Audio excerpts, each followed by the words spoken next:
Okay guys, in this short video we're going to look at graphing quadratic functions in this form where you have y equals some constant a times x squared. Now these are the most basic of all types of quadratic functions and are pretty quick and easy to graph once you get the hang of it. I was just going to show you a couple of examples so you had a good idea of some of the basic features of quadratic before we start class. So the first example I'm going to show you is going to be probably the most standard of all quadratics, which would be y equals just x squared.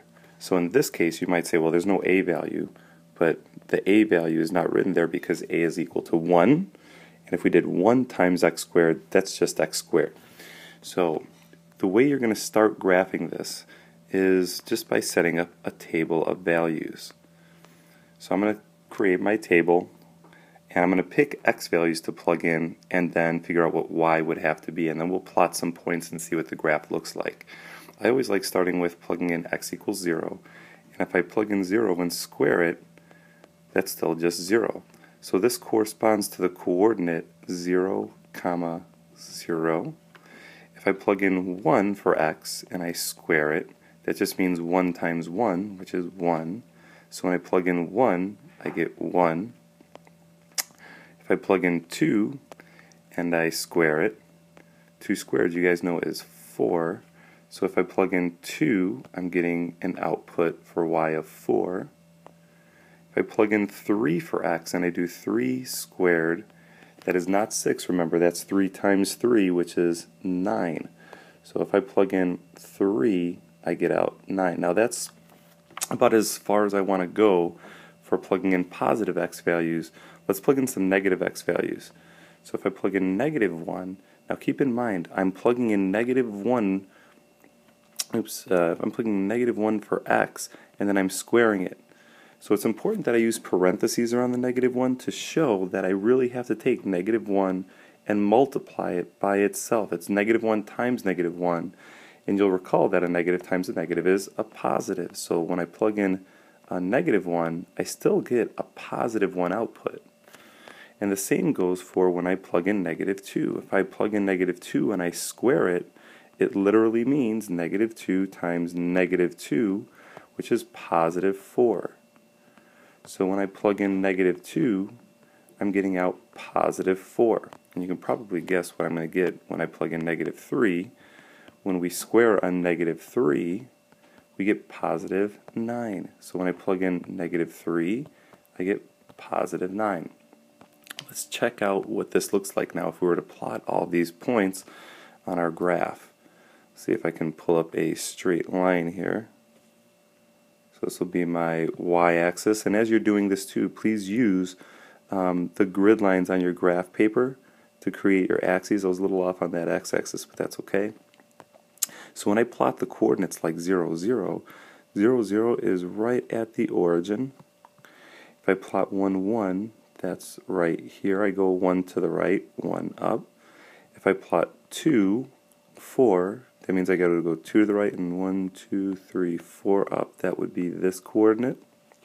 If I plotted 3, 9, let's see, 1, 2, 3, 4, 5, 6, 7, 8, 9. That's up here.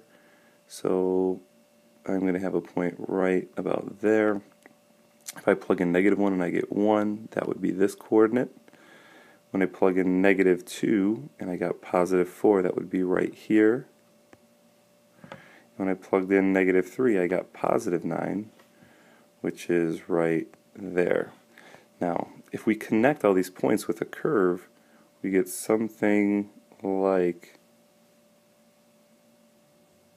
this, which is a U-shaped curve that we call a parabola. So all quadratic functions have a graph that's called a parabola. It's a U-shaped curve that has a couple interesting features. The first of which is this point right here, which happens to be the lowest point on the graph, which we're going to end up calling minimums, and we'll learn about that later. But that point is called the vertex. The highest or lowest point of a quadratic graph or of a parabola is called the vertex, and it's where the graph changes directions. Another interesting feature of this graph, if you'll notice, like this side of the graph is parallel, or excuse not parallel, but symmetrical to that side of the graph.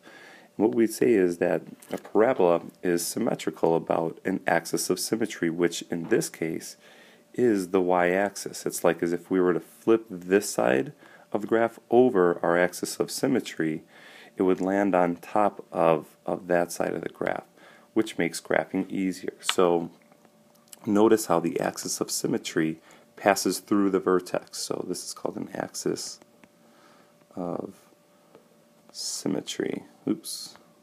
Writing with my finger is a little bit tough in this program. So this is called an axis of symmetry, and it will always pass through the vertex. I was hoping to show you one more graph, so let's see if we can do that. Okay, let's take a look at what happens if I were to graph the following. Let's do y equals negative 2x squared. Okay, let's make a table of values. And I'm going to plug in the same points, although I'm only going to plug in 0, 1, 2 for x, and then negative 1 and negative 2. And that'll give us a good shape. So when we do this, I'm going to plug in the 0 for x, so that means the negative 2 stays in front, and then I'm going to do 0 squared. So I'm only squaring the 0, which is 0, so I have negative 2 times a 0, which stays 0. So I still have the coordinate 0, 0 on this particular graph. If I plug in 1, I'm going to do negative 2 times 1 squared, which means negative 2 times 1 squared is just 1. So negative 2 times positive 1 is a negative 2. So when I plug in 1, I get an output of negative 2. If I plug in 2, we have negative 2 in the front, and then I have to square that positive 2. Now if you remember the order of operations, we always square first before we multiply. So 2 squared is 4, so I really have negative 2 times positive 4 after I square the 2, and negative 2 times positive 4 is negative 8. Now this is where it gets a little tricky. If I plug in negative 1, I have to do negative 2 and then multiply that by the negative 1 squared. So first square, guys. You always want to do exponents first before you multiply. When I square negative 1, remember from the previous page, we did negative 1 times negative 1, which is positive 1. So it turns into negative 2 times positive 1, which when you multiply is still negative 2. And when I plug in negative 2, it's going to be negative 2 times negative 2 squared. Square that negative 2 first, so I end up with negative 2 times negative 2 squared is positive 4. That gives me a negative 8. So if we graph this,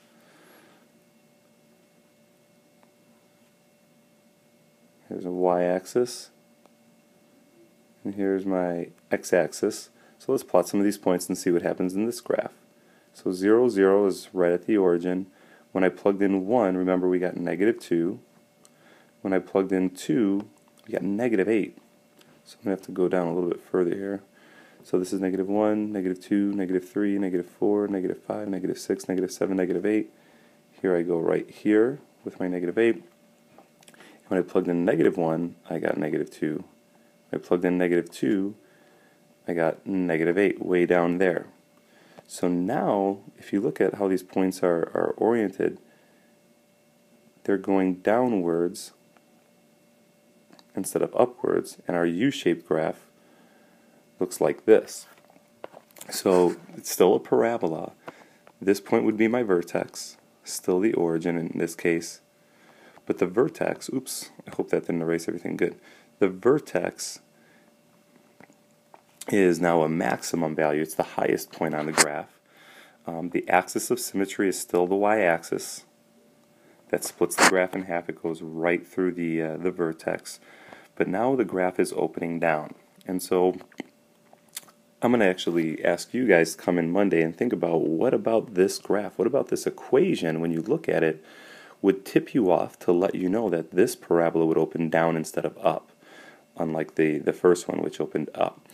I'm going to give you one to try, and we'll talk about that as a little introduction to the next class. Let's see if you guys can do this one in your graph in your notebooks on your own.